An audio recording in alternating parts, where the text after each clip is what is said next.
दोस्तों मैं लेके आया हूँ आपके लिए फिजिक्स क्लास 12 यूपी बोर्ड 2025 के लिए मोस्ट इंपोर्टेंट स्पेशल सीरीज, जिसमें मैं आपको बताऊंगा यूपी बोर्ड में आने वाले में मोस्ट इंपोर्टेंट क्वेश्चन जो यूपी बोर्ड में हर साल रिपीट किए जा रहे हैं या एक साल या 2 साल छोड़कर लगातार रिपीट किए जाते हैं, जिससे आपका टाइम बच सके और आप बहुत कम टाइम में पढ़कर यूपी बोर्ड 2025 में धमाल मचा सकें। दोस्तों अगर आपको यही नहीं पता होगा कि वे कौन से क्वेश्चन है जो यूपी बोर्ड में हर साल रिपीट किए जा रहे हैं या एक साल या 2 साल छोड़कर लगातार रिपीट किए जाते हैं, तो आप अच्छे से तैयारी नहीं कर पाएंगे और ज्यादा पढ़ने के चक्कर में जो आपसे मोस्ट इंपोर्टेंट क्वेश्चन है वे आपसे छूट जाएंगे। तो इस समस्या को देखते हुए मैं सभी सब्जेक्ट की एक स्पेशल सीरीज लेकर आया हूं, जिसमें मैं आपको बताऊंगा मैं मोस्ट इंपोर्टेंट क्वेश्चन जो यूपी बोर्ड में हर साल रिपीट किए जाते हैं या एक साल या 2 साल छोड़कर लगातार रिपीट किए जाते हैं, जिससे आपका टाइम बच सके और आप बहुत कम टाइम में पढ़कर यूपी बोर्ड 2025 में धमाल मचा सके। तो चलिए दोस्तों स्टार्ट करते हैं। फिजिक्स की इस स्पेशल सीरीज के कुछ पार्ट मैंने पहले अपलोड कर दिए हैं, अब मैं लेके आया हूँ इसका दूसरा पार्ट, और केमिस्ट्री की स्पेशल सीरीज के भी कुछ पार्ट मैंने अपलोड कर दिए हैं। अगर आपने उन्हें नहीं देखा तो आप उन्हें जाकर जल्दी से जल्दी देख सकते हैं और यूपी बोर्ड 2025 में धमाल मचाने की तैयारी कर सकते हैं। तो चलिए दोस्तों स्टार्ट करते हैं इस स्पेशल सीरीज के इस पार्ट को। क्या है क्वेश्चन हमारे पास, समांतर प्लेट संधारित्र की धारिता के लिए सूत्र का निगमन कीजिए जब इसकी प्लेटों के बीच आंशिक रूप से परावैद्युत पदार्थ रखा हो। जो पिछले पार्ट में मैंने क्वेश्चन कराया था उसमें आंशिक रूप से नहीं था, ठीक है। इसमें क्या है, आंशिक रूप से, तो जहां भी आंशिक रूप से आएगा तो वहां पर ये करना है, ठीक है। आंशिक रूप से परावैद्युत पदार्थ रखा हो, ठीक है, उसका सोल्यूशन ये है। और 2022 में 2020 में आया हुआ, 2022 में आया हुआ और 2023 में यूपी बोर्ड 2023 में पूछा गया क्वेश्चन है, मोस्ट इंपोर्टेंट है। 24 में नहीं आया लेकिन 25 में आने के इसके पूरे चांस है, ठीक है। तो चलेंगे आगे और आंसर में इसका ही चित्र बना देंगे, ठीक है। ये P2 और ये P1 प्लेट है, ये प्लस क्यू आवेश है, ये माइनस क्यू आवेश है। ये जो बीच में है इसकी जो दूरी है वो कितनी है, लंबाई कितनी है इसकी T, ठीक है, T मोटाई है। और ये यहाँ से यहाँ तक की इसकी D है, ठीक है।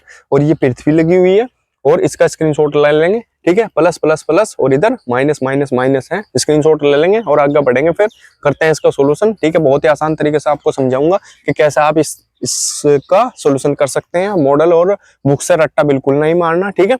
जो मैं कराऊंगा आपको वही करना है और बहुत ही आसान तरीका समझाऊंगा और ज्यादा नहीं लिखना। अगर ज्यादा लिखने के चक्कर में रहोगे तो आप अच्छे से तैयारी नहीं कर पाएंगे, और जो ज्यादा लिखने के चक्कर में रहता है वो 1-2 ही क्वेश्चन याद कर पाता है, सारे नहीं कर पाता। तो इस समस्या को देखते हुए मैं आपके लिए एक स्पेशल सीरीज लेके आया हूँ, ठीक है। और केमिस्ट्री की स्पेशल सीरीज के कुछ पार्ट भी मैंने अपलोड कर दिए हैं, अगर आपने उन्हें नहीं देखा तो आप उन्हें जाकर जल्दी से जल्दी देख सकते हैं, ठीक है। और एक चीज का और ध्यान रखेंगे कि ये जो यूपी बोर्ड है वो 95% जो पेपर है वो पिछले कुछ सालों से ही रिपीट करता है, ठीक है। और मान लिया 5 साल से 5 या 7 साल में जो क्वेश्चन आए हुए हैं में ही क्या आते हैं, अगले साल पूछे जाते हैं। तो इस चीज का ध्यान रखेंगे, उसी को देखते हुए मैं आपके लिए स्पेशल सीरीज लेके आया हूँ। तो चलिए इसका स्क्रीनशॉट ले लेंगे, करता हूं इसका सॉल्यूशन बहुत ही आसान तरीके से, बढ़ेंगे आगे। चलिए दोस्तों देखेंगे, अब इसका सॉल्यूशन करेंगे, बहुत ही आसान तरीके से समझाऊंगा। क्या देखेंगे, प्लेटों लिखेंगे, प्लेटों के बीच वायु में वैद्युत अक्षेत्र की तीव्रता E0 बराबर होता है Q/ε0A, ठीक है। ये होती है कब, प्लेटों के बीच वायु में वैद्युत क्षेत्र की तीव्रता E0 बराबर होगा Q/ε0A, ठीक है। क्लियर है यहां तक। अब दूसरा लिखेंगे,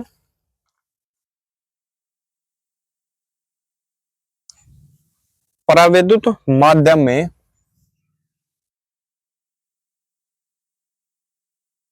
वैद्युत क्षेत्र की तीव्रता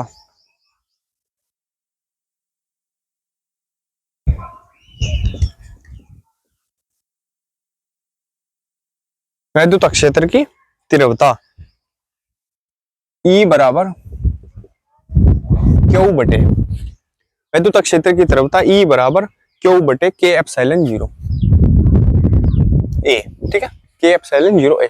क्योंकि परावैद्युत माध्यम क्या होता है तो K ऐड हो जाएगा उसमें, E बराबर हो जाएगा Q/K/ε0A, ठीक है। क्लियर है यहां तक। अब आगे बढ़ेंगे, क्या लिखेंगे, यदि प्लेटों P1 व P2 के बीच विभवांतर, P1 व P2 के बीच विभवांतर V हो तब क्या होगा, तब फॉर्मूला होता है हमारे पास v बराबर E0 d minus T plus ET, ये फॉर्मूला होता है। ठीक है, यदि प्लेटों P1 व P2 के बीच विभवांतर V हो तब क्या होगा, V बराबर होगा E0 d minus T plus ET। ठीक है, यहां तक हो गया सही। अब ये जो E0 और E के मान हैं ये कहाँ रख देंगे, यहां पर रख देंगे। ठीक है, क्लियर, तो लिख देंगे, क्या लिख देंगे, इसे समीकरण 1 मान लेते हैं, लिख दें। तो समीकरण 1 में E0 व E के मान रखने पर, ठीक है, समीकरण 1 में E0 व E के मान रखने पर, E0 का मान ये है, ये यहाँ रख देंगे, E0 की जगह E का मान ये है, ये यहाँ रख देंगे E की जगह। ठीक है, क्लियर। तो क्या बन जाएगा, V बराबर E0 की जगह क्या रखेंगे, Q बटे एप्सिलॉन 0A। ठीक है, क्लियर। और ये क्या है यहाँ पर D माइनस टी, फिर प्लस E की जगह क्या रखेंगे, ये Q बटे K एप्सिलॉन 0A। ठीक है, क्लियर। और T ये आपके साथ इसके है ही, ठीक है, T तो है ही इसके साथ, तो ये हो गया। अब क्या करेंगे, अब कॉमन देखेंगे इसमें से क्या है, Q बटे एप्सिलॉन 0A, इधर भी है इधर भी है। ठीक है, कॉमन ले लेंगे तो V बराबर आपके पास ये हो जाएगा Q बटे एप्सिलॉन 0A। तो क्या बचेगा इधर, D माइनस टी प्लस, ये तो कॉमन में चला गया इतना, T और K बचा, T बटे K। ठीक है, ये बच गया यहाँ पर, क्लियर है। फिर आगे क्या करेंगे, यहां तक तो सही है। अब बस संधारित्र की जो धारिता है वो क्या होती है, लिख देंगे, संधारित्र की धारिता C बराबर Q बटे V। तो Q बटे V, अब ये लिख देंगे, ये जो V का मान है ये कहाँ रखेंगे हम, यहाँ पर। ठीक है, तो V का मान रख देंगे, लिख देंगे समीकरण 2 मान लेंगे, लिख देंगे समीकरण 2 से V का मान रखने पर, V का मान रखने पर, क्लियर दिख रहा है ना, कोई दिक्कत तो नहीं है देखने में, प्रॉब्लम। ठीक है, बिल्कुल क्लियर। ठीक है, V का मान समीकरण 2 से V का मान रखने पर, ठीक है, यहां पर रख देंगे। तो क्या बन जाएगा ये, V बराबर क्या हो जाएगा आपके पास, C